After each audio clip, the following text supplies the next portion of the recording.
15ই August ভারতের স্বাধীনতা দিবসের ইতিহাস প্রস্তাবনা। 15 আগস্ট 1947 ভারতের ইতিহাসে এক গৌরবময় ও আবেগপূর্ণ দিন। এই দিনে ভারত প্রায় 200 বছরের ব্রিটিশ শাসনের শৃঙ্খল থেকে মুক্তি পায়। কিন্তু এই স্বাধীনতা ছিল দীর্ঘ সংগ্রাম, আত্মত্যাগ ও রক্তক্ষয়ের ঐতিহাসিক পটভূমি।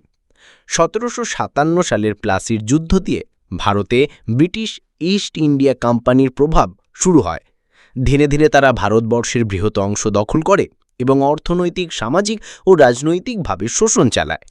1857 সালের সিপাহী বিদ্রোহ ছিল ব্রিটিশ বিরোধী প্রথম বৃহৎ সশস্ত্র আন্দোলন, যা ভারতীয়দের মধ্যে স্বাধীনতার স্বপ্ন জাগিয়ে তোলে। জাতীয়তাবাদের উত্থান। 19 শতকের শেষ ভাগে ভারতীয় জাতীয় কংগ্রেস গঠিত হয়। প্রাথমিকভাবে তারা শান্তিপূর্ণ দাবি তুললেও পরে বালগঙ্গাধর তিলক, বিপিনচন্দ্র পাল, লালা লাজপত রায়ের মতো নেতারা তীব্র আন্দোলন শুরু করেন। মহাত্মা গান্ধীর নেতৃত্বে অসহযোগ আন্দোলন, দান্ডি অভিযান, ভারত ছাড়ো আন্দোলন, এইসব আন্দোলন ব্রিটিশ শাসনকে দুর্বল করে দেয়। ব্রিটিশদের দুর্বলতা এবং স্বাধীনতার পথ। দ্বিতীয় বিশ্বযুদ্ধের পর ব্রিটিশ অর্থনৈতিকভাবে দুর্বল হয়ে পড়ে। ভারতে একের পর এক আন্দোলন, শ্রমিক ধর্মঘট ও সৈন্য বিদ্রোহ ব্রিটিশদের পিছু হাঁটতে বাধ্য করে।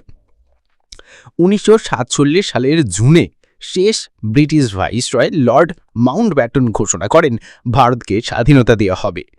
কিন্তু এই স্বাধীনতার সঙ্গে আসে সেই বিভাজনের দুঃখ। ধর্মীয় বিধিদের কারণে ভারত ও পাকিস্তানে এই দুইটি রাষ্ট্রের দেশ ভাগ হয়। পাঞ্জাব ও বাংলা প্রদেশ বিভক্ত হয়। দেশবাকির লক্ষ লক্ষ মানুষ বাস্তুচ্যুত হয় এবং ভারপথ-ভাঙায় প্রাণ হারায় অসংখ্য মানুষ।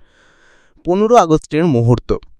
1947 সালের 14 আগস্ট মধ্যরাতে ভারতের প্রথম প্রধানমন্ত্রী জওহরলাল নেহেরু দিল্লির সংসদ ভবনে তার বিখ্যাত ট্রাস্ট উইথ ডেস্টিনি ভাষণ দেন। রাত 12টা বেজে মিনিট কয়েক পরই ভারতের স্বাধীনতা আনুষ্ঠানিকভাবে ঘোষণা করা হয়।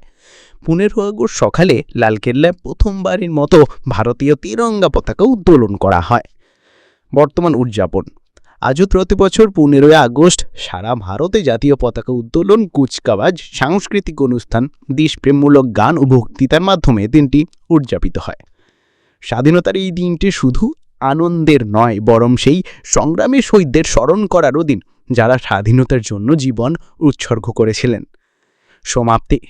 15 আগস্ট আমাদের মনে করিয়ে দেয়, স্বাধীনতা একদিনই অর্জিত হয় না, এটি আসে দীর্ঘ সংগ্রাম ও ঐক্যের ফল হিসাবে।